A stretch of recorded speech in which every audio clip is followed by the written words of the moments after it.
अगर आपकी भी उम्र 20 से 25 के बीच की है तो इस कहानी को सुनो। एक राज्य था जहाँ किसी को भी राजा बना दिया जाता था, लेकिन सिर्फ 5 सालों के लिए।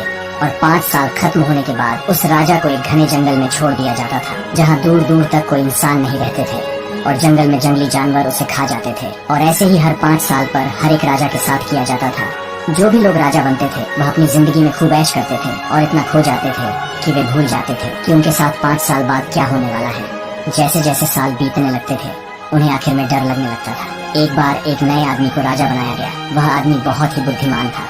उसने दूसरे राजाओं की तरह अपने 5 साल ऐशो आराम में नहीं बिताए। उसने घने जंगल को देखा कि वहाँ बहुत सारे कंकाल पड़े हुए थे जो उन्हीं पहले राजाओं के थे। उसने बाहर से कुछ मजदूरों को बुलाया और उस घने जंगल के पेड़ को कटवाने में लगा दिया और सारे जंगली जानवरों को पकड़वा कर उन्हें दूसरे जंगल में छुड़वा दिया। उसने 3 साल के अंदर उस घने जंगल को एक खुले मैदान जैसा बना दिया और बचे हुए 2 साल के अंदर उस जमीन पर गरीब लोगों को घर बनवा कर दी और अपने लिए एक महल भी बनवाया। जब उसके 5 साल पूरे हो गए तब राज्य के लोगों ने उसे उस घने जंगल में छोड़ दिया, जो कि अब एक राज्य बन गया था। वहाँ के लोगों ने फूलों से उसका स्वागत किया और उसने बाकी की जिंदगी आराम से गुजारी। सीख, ये जो हमारे 20 से 25 की एज होती है, हमें इसे मेहनत और स्किल्स को डेवलप करने में इन्वेस्ट करनी चाहिए। अगर आपने भी बाकी राजाओं की तरह ऐशो आराम में निकाल दिए तो आपको बहुत मुश्किलों का सामना करना पड़ेगा, क्योंकि यही वह एज होती है जो हमारी फ्यूचर को डिसाइड करती है।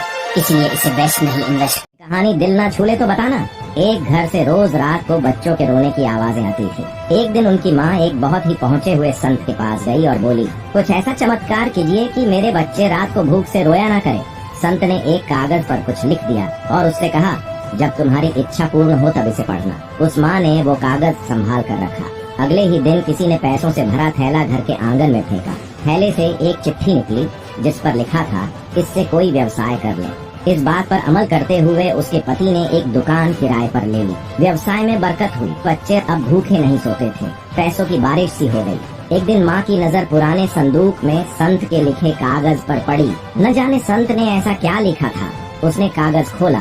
उसमें लिखा था, जब पैसों की तंगी खत्म हो जाए तो सारा पैसा तिजोरी में छिपाने की बजाय कुछ पैसे ऐसे घर में डाल देना जहाँ से रात को बच्चों के रोने की आवाजें आती हो, और लिखना, इनसे कोई व्यवसाय करे। निष्कर्ष, सिर्फ इंसान ही इंसान की मदद कर सकता है। किसी एक इंसान की मदद करने से दुनिया तो नहीं बदलने वाली है, लेकिन जिस इंसान की मदद करोगे उसकी दुनिया जरूर बदल सकती है। किसी की मदद ऐसे करो कि बाद में वो किसी और की भी मदद कर सके। वीडियो पसंद आए तो लाइक करना ना भूले। 2 दोस्त घूमने गए। रात हो गई तो वो टेंट लगाकर सो गए। रात को एक दोस्त की नींद खुली। उसने दूसरे को जगाकर कहा, आसमान की तरफ तुझे क्या नजर आता है?